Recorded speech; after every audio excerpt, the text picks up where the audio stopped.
Hey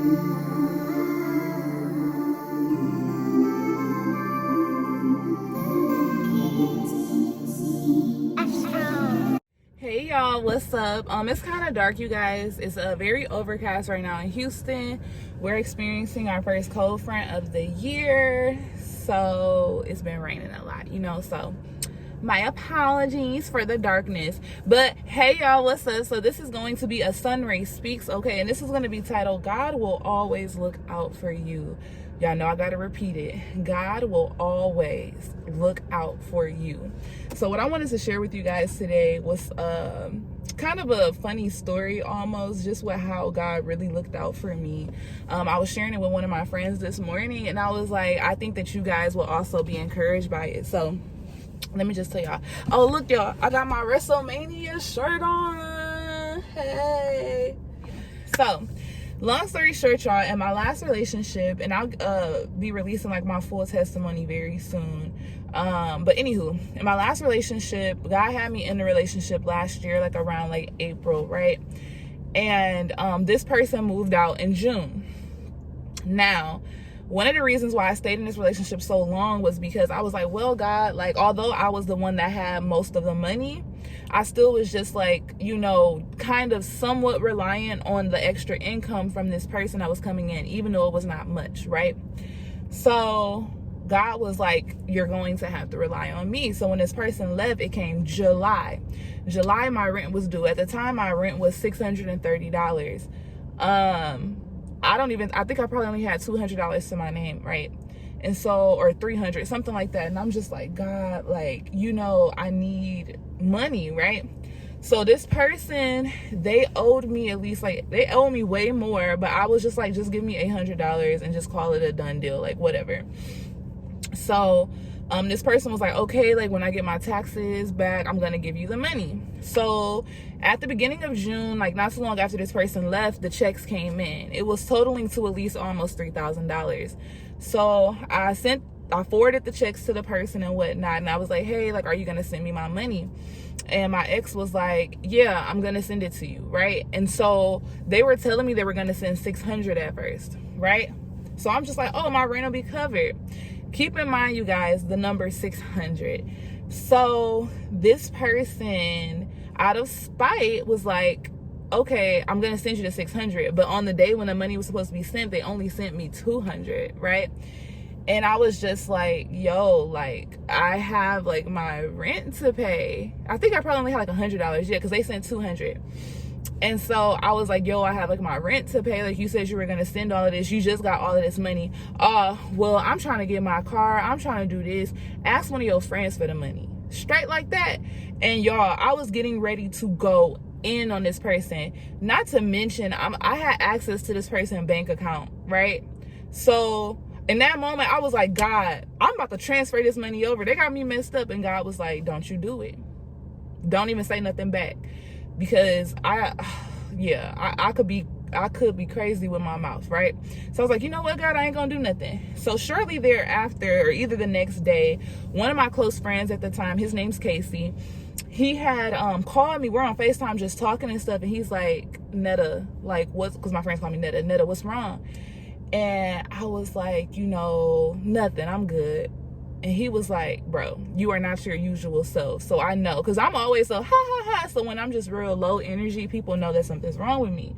So he was like, what's going on? So I just described to him my situation. I said, like, I just don't know. Like, I need like extra $300 for my rent. It's due in a few days. I don't know what it is that I'm going to do. And I was just crying. I just started crying and whatnot. And he was like, stop crying. I said, why? Like, I just don't know. He's like, what's your Cash App? I'll send it to you, plus more. So this person ended up sending me the 300 plus more, so that I would be able to pay my rent and be able to get like food and all this other stuff, right? Cool. I was so grateful for that. Now let's fast forward to January. At this point, January of this year, I'm in Houston, right? I haven't lived in my apartment since September 2nd of 2020. So it's been a good 5 months since I've been at that apartment. Now, this ex was blocked. So this ex sent an email, was like, hey, did you get like were you able to get like my stimulus check in the mail? Because we got another stimulus check. Remember I said, keep in mind, this is the second stimulus check, and y'all, how much was it? $600, right? Okay. So this person was like, yeah, like the stimulus money, like, did you get it? And I said, no, like, I don't live there anymore. And they're like, well, do you have access to the mailbox? Now, I had access to my landlord there. Like, I could text him at any time and whatnot, but he already said, like, Netta, you was getting too much mail. So I just started taking it to the post office and they sent it back. So I told this person, like, oh, they sent it back or whatever. Boom. So that's the end of the story. But this is the part that got me. So I'm sitting there just going about my day after this email, and God's like, remember when they did not want to give you the $600 when you desperately needed it? I was like, oh my gosh. And God was like, now what do they need? $600. And God was saying, like, this person desperately needs it.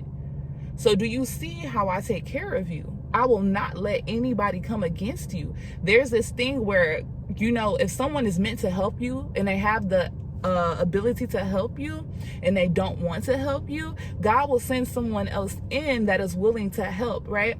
But also that person is punished, okay? So let's talk about how that person said they did not want to send me the money because they said that they're getting them a car and all this. Mind y'all, I'm still without a car and everything. I'm like, and I had said to God, I was like, God, like, I've done way more for other people throughout my life. I've worked multiple jobs throughout the course of this relationship, 3 jobs when this person was working none, all of this stuff. I'm like angry, and God's like, your time will come, be patient, right? So this person goes to like a sketchy car lot to get them a car, because we were in communication, I want to say like September, October. And this person was like, yeah, I went to the lot and I got this car, blah, blah, blah, and whatnot. And I was like, oh, I'm like really happy for you. But also too, I'm just like, what? But y'all, tell me why the car started to break down. It started to overheat, started to have a lot of issues. It was issues with this person paying, whatever. So it was one of those things where God was like, do you see? I was like, wow, God, you really do look out for us. So with this SunRay Speaks, I just really wanted to give you guys a brief story time to just tell you that God will always look out for you. In the moment, you may not understand why God is having you give up on something or not say something or to just let it go. But one is because God will provide, but God will also punish. The double P's is what I call it. He'll provide and he will punish. Not punish you, but punish said person, for coming against his chosen or coming against his anointed one. All right. So for any of you guys that are currently going through a situation similar to what I went through, I want you to listen to God on this one. Let God fight your battles for you, because he is more than able and more than strong enough to provide for you, but to also take up for you in the face of your enemies, So yeah, I was just sitting thinking about that this morning. I was like, wow, God, like you really did look out for me. So I pray that this SunRay Speaks blesses you guys and just gives you a little bit more insight as into, why God tells us certain things that we may not understand, and I had peace about it too.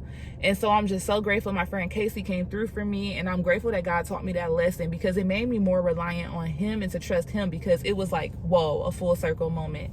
Almost 6, so June, July, so August, September, October, November, December, January, 6 months later. And it's funny, it's something about 6 months.